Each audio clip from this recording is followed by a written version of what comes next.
In the near future, a massive solar flare whites out the ozone layer, turning Earth into a total wasteland where no one can survive. Extreme weather wreaks havoc across the globe, and anyone caught in the sun's UV rays gets scorched instantly unless they stay hidden in the shadows.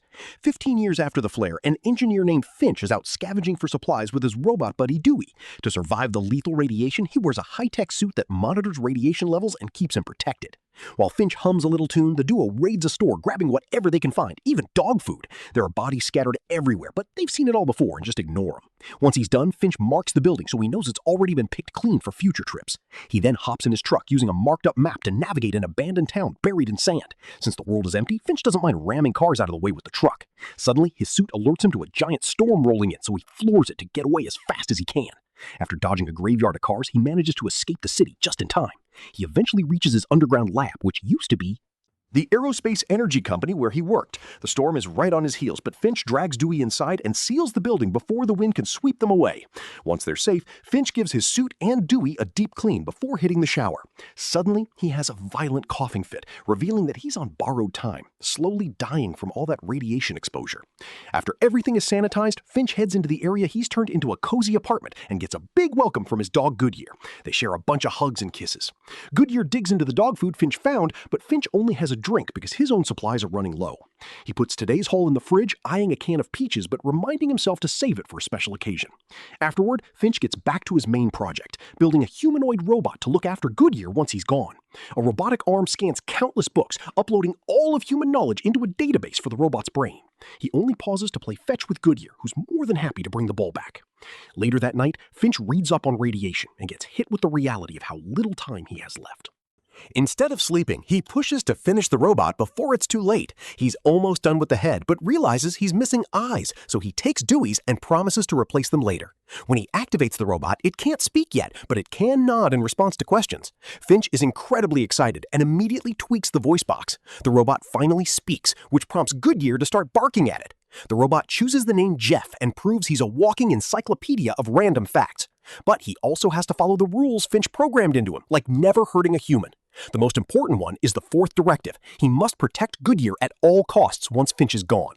Suddenly, the power cuts out. Finch has to go outside to fix the wind turbine while Jeff tries to bond with Goodyear, but the dog just pees on Jeff's leg. At that moment, Finch spots an enormous storm approaching. He rushes back and connects Jeff to the weather station. It turns out 4 separate storms are about to collide into a superstorm that will last for about 40 days. Knowing they can't survive that, Finch decides they have to leave as soon as possible. While finally eating his special peaches and ignoring a bloody nose, he checks his map and realizes their only hope is to head west to San Francisco. He finishes Jeff's body and ramps up the transfer rate, which isn't ideal because the data only reaches 72%, but they've run out of time. Jeff's head is attached to his body and he successfully stands up. Finch proceeds to teach him how to walk, which makes Goodyear bark even more. There's a bit of falling, but soon Jeff gets the hang of it. Afterward, Finch packs up everything they might need, plus his cherished collection of postcards. Dewey keeps bumping into walls, so Finch uses a security camera to give him new eyes. The group sets off in an RV. As they drive through the endless desert, Finch tells Jeff about the old days of wildflowers and bees. Jeff has a loose part rattling in his head, so when they reach a new town, Finch stops to fix him. While Finch works, Jeff looks through the postcards and notices one from San Francisco kept in a special spot, apparently sent by Finch's father. Jeff likes a postcard of Sydney and wants to go there, but since that's way too far, he agrees to be excited about seeing the Golden Gate instead. Once the repair are done, Finch announces they're going scavenging. Dewey is bummed when Finch decides to take Jeff instead. As they scout, Finch teaches Jeff the basics of scavenging, and they eventually find an old movie theater. The door is chained shut, but Jeff is so strong he just rips the whole door off. Inside, Jeff is fascinated by his own reflection in the mirror. Finch finds a bag of unpopped popcorn and takes it outside and opens it to show Jeff that the sun is so hot it pops the corn in seconds. Their fun is cut short when they see a storm closing in. They immediately return to the RV and flee the city, but the storm is right on their heels. Their only option is to find shelter, so Finch gets Jeff to help him tie the RV down with cables. Finch gets tired really fast because of his illness, so Jeff sends him inside while he finishes the job. Goodyear is tucked safely away, and Finch covers the windows before calling Jeff, who secures the last cable and dives into the RV just as the storm slams into them. The RV shakes like crazy, and Finch and Jeff scramble to hold onto the furniture as the cables start snapping one by one until only one is left. After several terrifying minutes of shaking, the storm passes and they all step outside. Finch notices the only cable that held was the one Jeff secured with his robotic strength. However, a tire is blown. They have a spare, and Jeff uses his strength to lift the RV so Finch can swap the tire out.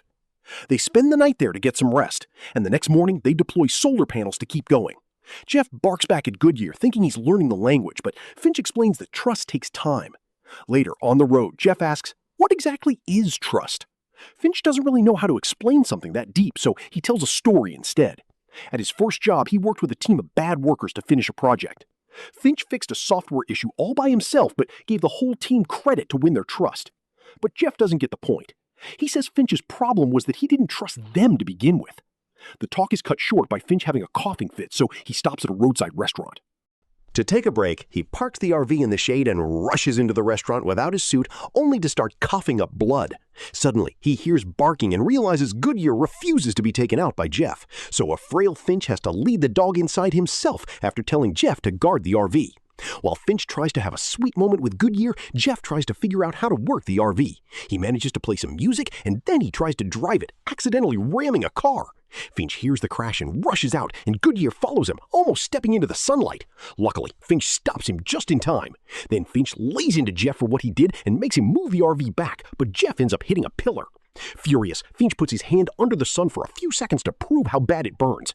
He yells at Jeff to grow up and reminds him that his only priority is to take care of Goodyear. After returning to the road, Finch notices Jeff is sulking, so he decides to give him a chance and teach him how to drive properly. At first, Jeff is quite clumsy, but soon he gets the hang of it and drives with confidence. When night falls, they stop to watch the northern lights, which are easy to see now since the ozone layer is gone. Jeff wonders why they don't drive at night, so Finch explains it's dangerous because starving survivors attack from the shadows. The next morning, Jeff hears Goodyear barking and rushes to check on Finch, who is throwing up and shivering. Jeff looks after him and lets him rest while he continues to drive. Eventually, they hit another city, so Jeff asks Goodyear to stay with Finch while he and Dewey go scavenging. They enter a hospital, but there isn't much there. Jeff tells Dewey to watch the door while he searches upstairs. Neither of them sees that someone is watching them from the shadows. Jeff finds some medicine and a jacket he puts on. He also finds a cabinet full of good stuff. Downstairs, Dewey finds some food, but when he tries to grab it, he walks right into a bear trap that completely destroys him. Meanwhile, Finch wakes up and realizes the robots are gone. He knows they're in trouble, so even in his weak state, he suits up and goes after them. He's devastated to find Dewey's remains and turns him off to end his suffering. Then he sees someone moving and prepares to attack, but it's just Jeff in his new coat. Finch scolds them for not realizing the place was a trap. They hear noises nearby and start running. At the stairs, Finch collapses, but they hear the noises getting closer, so Jeff helps them up and they run out. As soon as they get to the RV, they floor it, not noticing a car following them. Hours later, once it's dark, Finch finally spots the car tailing them. Since Jeff is driving and can see in the dark, they kill the lights, but the car's still there. Next, they try speeding up, and Finch sees an underpass up ahead, so he steers the RV off the road. Jeff tries to tell him the RV is too tall for the underpass, but Finch is panicking and keeps going, trying to hide under it. Sadly, Jeff is right, and the underpass rips the solar panels off. Jeff has to manually push the RV until it's totally hidden. They wait in total silence for the car to pass, and Jeff sees that Finch has a gun for protection. Thankfully, the car goes away, and Finch steps out to see the damage, blaming himself for it. Since he can't fix it, he's sure they'll never make it to San Francisco. Jeff tries to comfort him, but Finch snaps. Jeff doesn't give up and follows him inside to tell him he believes in him, which leads to Finch telling a story. Right after the flare, everyone was just trying to survive. Finch went into a supermarket and only found some noodles, but then he saw a mother and daughter with a full cart. The girl had a gun, and the mom kept telling her to shoot anyone she saw. Afraid of getting shot, Finch stayed hidden. Then, a crazy guy with a shotgun showed up and tried to take their stuff, and the mom tried to fight back. During the struggle, the man fired multiple times, and by the time Finch came out, both the mother and daughter were dead. But he heard a noise from the girl's backpack and found a terrified puppy. That day, Finch adopted Goodyear and swore to protect him no matter what. That's also the day he learned not to trust anyone. The next morning, Finch rests while Jeff keeps driving. Jeff looks at the postcards and sees the one from San Francisco was actually signed by Dad, not an uncle, and the others are all blank on the back. Suddenly, the computer announces the UV levels aren't critical anymore, and the RV hits a butterfly. Confused, Jeff stops and wakes up Finch to show him. Shocked, Finch puts his hand out, and it doesn't burn. He immediately steps outside and finally gets to enjoy the warmth of the sun again. He's also surprised to find more butterflies and even a flower. Hours later, as they keep moving, they see plants growing everywhere. To celebrate, Finch puts on his nice suit and they have a picnic under the sun. Jeff admits that last night he saw them all at the bridge, which makes Finch happy because it means Jeff is dreaming. Then Jeff asks why he lied about the postcard, so Finch shares the real story. When he was a kid, his mom told him his dad had Viking blood, and he shows Jeff a picture of a Viking funeral. His father left before he was born because he was an engineer who traveled a lot. Finch never heard from him until his 15th birthday when he received the postcard out of nowhere. His dad said he hoped to meet him one day, so Finch bought that fancy suit for the reunion. Unfortunately, he never. From his dad again. But he started his postcard collection anyway. Touched, Jeff excitedly announces they can reach the Golden Gate in 18 hours if they hurry.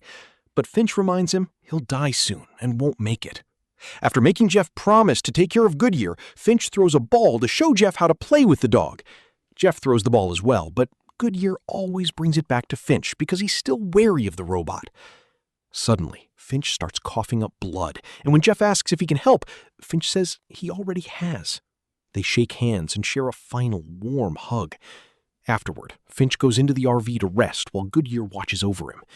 Jeff stays outside to pack their things, but as the sun sets, he hears Goodyear cry and knows Finch has passed away. To honor their friend, Jeff and Goodyear give him a Viking funeral by burning him in his UV suit. At first, Jeff feels lost, but he remembers his promise. He feeds Goodyear and plays fetch with him, and for the first time, Goodyear brings the ball back to Jeff. Playing together helps them bond, and Goodyear even hugs Jeff. Afterward, they can hit the road again, determined to finish the journey. When they finally get to San Francisco, Jeff leaves a memorial for Finch and goes to see the Golden Gate Bridge with Goodyear. He's amazed by how beautiful it is, but he's even more surprised by all the messages left by other survivors. Seeing there are more survivors, Jeff tells Goodyear they should go find them. He hangs up their postcard with a drawing of him on it and leaves with the dog, ready for a new life. Make sure to subscribe and turn on notifications so you can catch more videos like this. Thanks for watching.